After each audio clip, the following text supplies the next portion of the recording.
আমাদের প্রয়াত দুই নেতা আমি বুদ্ধবার থেকে সীতারামেশ্বরী প্রতি শ্রদ্ধা জানাচ্ছি। তবে শুরুতে শোক প্রস্তাব উত্থাপন করেছে, আমরা 1 মিনিট নীরবতা পালন করেছি জীবনের জন্য। আমি আমার বক্তব্য শুরুর আগে আপনাদের অনুরোধ করব, তখন অনেক ছিন্ন ভিন্ন দেহ ছড়িয়ে ছিটিয়ে আছে, খাদান এলাকা, দুর্গম এলাকা।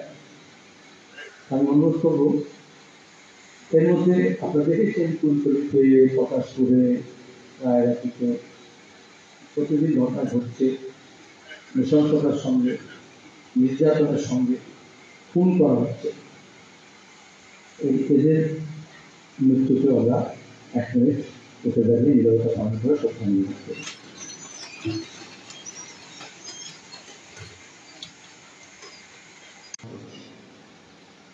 আমরা কমিউনিস্টরা যখন আমাদের সহকর্মী, আমাদের নেতা তাদের স্মরণ করি, তখন সেটা শোক, হৃদয় থেকে উৎসাহিত বেদনা থাকে। কিন্তু আমরা শপথ নিতে আমরা তাদেরকে স্মরণ করি, মানে আমরা অতীতে ফিরে যেতে চাই না। তাদের জীবন, তাদের জীবন দর্শন, জীবন চর্চা, জীবন বোধ, জীবনের আদর্শ, তাকে ঘিরে আমরা আমাদের আগামী দিনের চলার পথে কিছু পাথর সংগ্রহ করার চেষ্টা করব। তারা যে লক্ষ্য স্থির করেছিলেন, আজীবন যে লক্ষ্যে স্থির ছিলেন, অবিচল ছিলেন, যে মতাদর্শকে গ্রহণ করেছিলেন তাদের যৌবনে, তাদের তারুণ্যে এবং জীবনের শেষ দিন পর্যন্ত সেই মতাদর্শ, সেই সিদ্ধান্ত, সেই বিচার, তার আস্থা তাদের অটুট ছিল। সেই মতাদর্শের মধ্যে কি এমন ছিল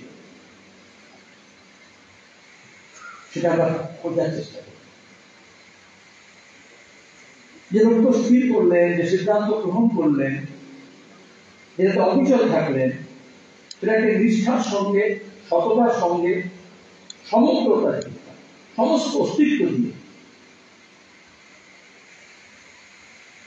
সেই পথে অগ্রসর হওয়ার চেষ্টা করি। আমরা জানি মাঝবাড়ি হিসেবে কোন মানুষই আমরা কেউ স্বয়ং সম্পূর্ণ নই, হতে পারি না। আরেকজন সংগঠন গড়ে তুললেন, আরো অনেককে জড়ো করলেন, তাদের স্বপ্ন আরো অনেকের মধ্যে চালিয়ে দেওয়ার চেষ্টা করলেন। তাদের যে বিশ্ববিখ্যাত, সেই ভিক্ষায় আরো অনেককে দীক্ষিত করার চেষ্টা করবেন, চলার পথে সহযাত্রী করবেন, অনেক মানুষকে সহমর্মী করে তুললেন, তাদের আদর্শের প্রতি সমব্যথী করে তুললেন এবং তারপরে চলে গেছি এই দিকে থামলেন। সমস্ত রকমের প্রতিবন্ধকতা, বাধা, বিপত্তি তাকে অতিক্রম করে প্রতিকূলতার মধ্যে কেবল সততা আর দৃঢ়তার সঙ্গে উচ্চারিত করলেন না, শুধু প্রসারিত করলেন না, শুধু প্রসারিত করলেন। আমরা স্মরণ সভায় সেটাকে ধরার চেষ্টা করি। যে কোনো ঘটনার একটা দুটো দিক থাকে, একটা ব্যাকওয়ার্ড লিঙ্কেজ, একটা ফরওয়ার্ড লিঙ্কেজ।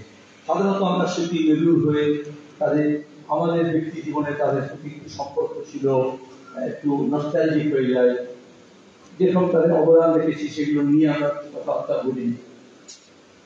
কিন্তু মাঝবাড়ি হিসেবে স্মরণ সভা মানে আমাদের ব্যাকওয়ার্ড লিঙ্কেজ শুধু না, আমরা কেউই অতীতে ফিরে যেতে পারি না। None of us can go back to the history. আমরা সেই অতীত থেকে কিছু আকর গ্রহণ করি, তারপরে তাকে আরো অন্যান্য অভিজ্ঞতার সঙ্গে যুক্ত করে নিয়ে, সম্পৃক্ত করে নিয়ে আজকের দিনে সামাজিক, অর্থনৈতিক, রাজনৈতিক যে চ্যালেঞ্জ, আমাদের সংগঠন, আমাদের আন্দোলন, আমাদের সংগ্রামের যে প্রতিবন্ধকতা, সেটাকে কাটিয়ে তার থেকে উত্তরণ ঘটিয়ে সামগ্রিকতার সঙ্গে সমাজকে, দেশকে, জাতিকে এগিয়ে যাওয়ার চেষ্টা, গোটা বিশ্বের সঙ্গে সমানতা, সেই লক্ষ্য পূরণ। কি ছিল তাদের লক্ষ্য? আমরা কেন তাকে স্মরণ করছি? প্রথম কথা, কমিউনিস্ট পার্টিতে একজন নেতা জীবন দশায় আমরা তাকে নিয়ে খুব বেশি হই চলি, মালা ফুল করি না, যুদ্ধ বলে চিৎকার করি না, কারণ আমরা জানি জন্মিলে মরিতে হবে, অমরকে কথা হবে। সুতরাং যদি বলিও যুদ্ধ, সে যুদ্ধ দিবে না। তম সময় যুক্তির সবাই আসতম আসাদ জানায় মৃত্যু বা অমৃত সময়। আমরা বলি মৃত্যুর পরে বলি কেন অমর রাহে? কারণ সেই ব্যক্তি সে অমর থাকবে না, কিন্তু তার কর্মকাণ্ড, তার স্বপ্ন, তার আদর্শ, তার চিন্তা, তার লেখনী, তার বক্তব্য, তার বাণী, তার ব্যবহার, তার আন্দোলন, তার সংগ্রাম, তার সংগঠন, সেটা তিনি। সুতরাং তাদের স্মরণ করার মধ্য দিয়ে আমরা এইসব বার্তাগুলোকে ধরার চেষ্টা